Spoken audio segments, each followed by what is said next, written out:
बात करें alloyed steel की, अगर हम इसके बारे में बात करें तो ये काफ़ी हॉट टॉपिक बना हुआ है और आपको ये भी पता है कि लास्ट वीक में अच्छा खासा ट्रेनिंग में रहा था, मतलब आपस की लगा रहा था और यहाँ पे बहुत सारे रिटेल इन्वेस्टर हैं जिन्होंने पैसा बनाया हुआ है। मैं आपको एक ओपिनियन देने वाला हूँ कि यहाँ पे आपको क्या करना चाहिए, एग्जैक्ट क्या करना चाहिए, इसके बारे में मैं आपको थोड़ा सा आइडिया दे देता हूँ। इंडस्ट्रियल इक्विपमेंट वगैरह बनाती है, ये आपको भी पता होगा, और इसने जो हाई लगाया है आपको पता है कि 36 रुपये लगाया है और इसका जो प्राइस गिर के हो गया है 33 रुपये। अगर हम इसके बारे में बात कर लें और भी सेगमेंट है, पहला सेगमेंट की बात कर लेते हैं मार्केट कैप। मार्केट कैप इसका बहुत बड़ा मार्केट कैप है।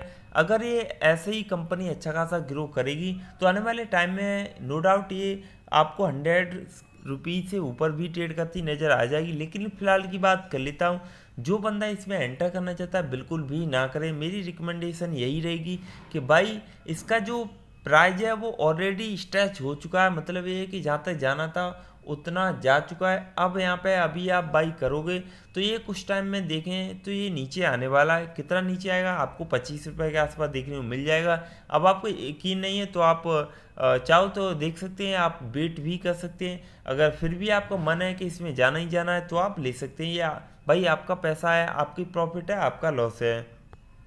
मेरा काम है बस आपको गाइड करना।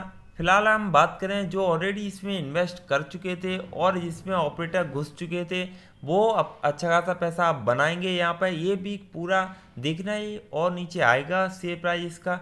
और जो ऑलरेडी इसमें इन्वेस्ट हैं, मतलब आपने इसमें 6-7 महीने पहले लगाया पैसा या फिर 1 साल पहले लगाए, उनके लिए मैं आपको एक ही बात बोलूँगा, ये नीचे ज़रूर आएगा लेकिन ये फ्यूचर के लिए आपके लिए अच्छा पेनी स्टॉक हो सकता है।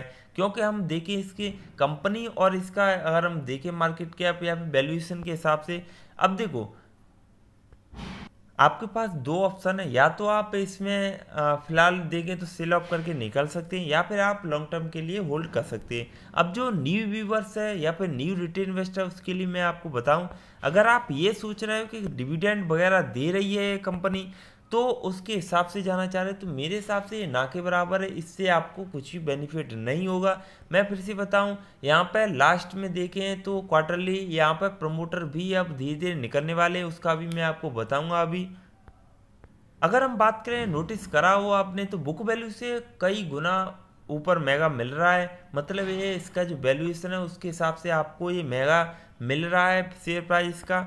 और अगर फिर भी आप जाना चाहते हो तो आप जा सकते हैं, क्योंकि कंपनी जब लिस्ट हुई थी तब इसका फीस वैल्यू 1 रुपये रखा गया था, ये आपको पता है। और अगर हम इसके बारे में और ही सेगमेंट की बात कर लेते हैं, एक मुझे अच्छा सेगमेंट दिखता है वो है इसका नेट प्रॉफिट। नेट प्रॉफिट अच्छा है, ठीक है, लेकिन फ्लक्चुएट है नहीं, आप समझे। मैं आपको फिर से बताऊं, इसका एक लिमिट नहीं है कि मतलब एक अप्रॉक्स इतना रहेगा हमेशा। अगर हम देखें इसका कभी 7 करोड़ रहता है, कभी 12 करोड़ रहता है, फिर 6 करोड़ आ जाता है। अगर हम फिर से देखें तो 1 करोड़ भी चला जाता है। तो यहाँ पे अगर हम देखें इसका फ्लक्चुएशन काफ़ी ज़्यादा है, मतलब ये कहीं ना कहीं इसके जो बिजनेस का जो मोमेंटम है या फिर बिजनेस मैनेजमेंट है, हो सकता है कि यहाँ पे लैग कर रहा हो, जिसकी वजह से इसका जो सेल है और नेट प्रॉफिट है वो कहीं ना कहीं फ्लक्चुएट हो रहा है। मैं आपको बताऊं इसमें पॉजिटिव साइन ये है कि कंपनी अच्छा खासा कमा रही है, तो फ्यूचर के लिए अच्छा स्टॉक हो सकता है।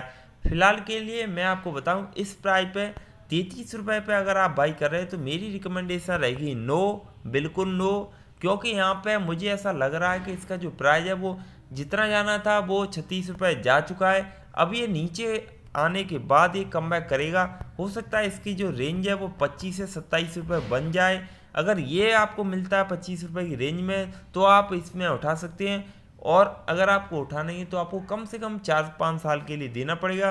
क्योंकि अगर हम देखें इसका जो लगातार इसका प्रॉफिट है, मेरे को लगता है कि भाई प्रॉफिट अगर जिस कंपनी में दिख रहा है समझ लो उसमें पोटेंशियल देखने को मिल सकता है। यहाँ पर नोटिस करने वाली बात यह है कि प्रमोटर होल्डिंग थोड़ी सी कम हुई है। क्यों कम हुई है, ये रीजन हो सकता है कि उनको थोड़ा सा भरोसा नहीं हो, और हो सकता है वो आने वाले टाइम में धीरे धीरे यहाँ से निकलने की कोशिश करें। लेकिन अभी भी अगर हम बात करें तो उतना परसेंटेज है कि आपको लग सके कि नहीं मुझे इसमें पैसा डालना है, या फिर ये अच्छा खासा ग्रो कर सकता है, आने वाले टाइम में मुझे पैसा बना के दे जाएगा। अगर हम बात करें तो मनी कंट्रोल की साइड पे देखें तो इसका अगर हम देखें वॉल्यूम, तो वॉल्यूम हाई इसका वॉल्यूम देखने को मिल रहा है, आप देख सकते हैं 40 लाख के आसपास। और यहाँ पर अभी फ़िलहाल में ज़्यादातर देखें तो यहाँ पर सेलर ही एक्टिव है, बायर बहुत कम बायर एक्टिव है। अब मैं आपको बता देता हूँ कितना इसमें डिलीवरी परसेंटेज है और आपको एग्जैक्ट इसमें क्या करना चाहिए। मैं आपको एक ओवरव्यू दे देता हूँ। इसका सपोर्ट लेवल है 31 रुपये, वो है दूसरा सपोर्ट लेवल। तीसरा सपोर्ट लेवल की बात कर लेते हैं, 30 रुपये बन के निकल के आ रहा है। अगर हम बात करें इसका जो मैंने रेंज बताया तो वो बताया था 25 रुपये से 27 रुपये। ये बिल्कुल परफेक्ट रेंज है इसकी। अगर इसमें आप एंटर करना चाहते हो तो आप कर सकते हैं, लेकिन फ़िलहाल बिल्कुल भी आप बाई ना करें। ये मेरे को लगता है कि भाई ये ओवर वैल्यूड है फ़िलहाल। और जितना अगर हम बात करें जितना इसको जाना चाहिए था वहाँ तक ये जा चुका है। अब ये अगर हम देखें अगर 36 रुपये क्रॉस करता है, कहीं आपको दिख जाता है 37 या पे 39 रुपये के बीच में, तब आप इसमें थोड़ा सा भरोसा कर सकते हैं कि ये 50 क्रॉस करेगा। लेकिन अगर हम देखें आज का परफॉर्मेंस तो डाउनफॉल में देखने को मिल रहा है, तो यहाँ पे थोड़ा सा वेट करना है, क्योंकि ये वीक में देखें तो ये इसका जो निगेटिव ही देखने को मिलेगा और इसमें सेलर ही ज़्यादा एक्टिव देखने को मिलेंगे। अच्छी चीज़ इसमें ये लगती है कि अगर आप इसे 3 साल के लिए होल्ड करना चाहते हैं तो आप देख सकते हैं इसमें 33% के आसपास रिटर्न मिला है। वेल एंड गुड है। तो आपका एक ही फ्यूचर गोल रहना चाहिए कि मुझे 3 ईयर के लिए तो कम से कम इसमें इन्वेस्ट करना चाहिए। अगर हम बात करें शॉर्ट टर्म में तो शॉर्ट टर्म में बिल्कुल भी आप पैसा ज़्यादा नहीं कमाओगे, लेकिन ठीक ठाक आप एक रेवेन्यू जनरेट कर सकते हैं। हाँ, हालांकि वॉल्यूम एनालिसिस की बात करें तो वॉल्यूम एनालिसिस की बात करें तो 2 करोड़, 3 करोड़, 1 करोड़, और उसमें से भी देखिए अगर हम डिलीवरी परसेंटेज कितनी उठाई जा रही है, 55%, 44%, 49%। तो यहाँ पर ओवरऑल आप बात कर सकते हैं कि जो भी बंदा है इसमें आधे से दो में से एक तो बाई कर रहा है, तो अभी भी इसमें पोटेंशियल है।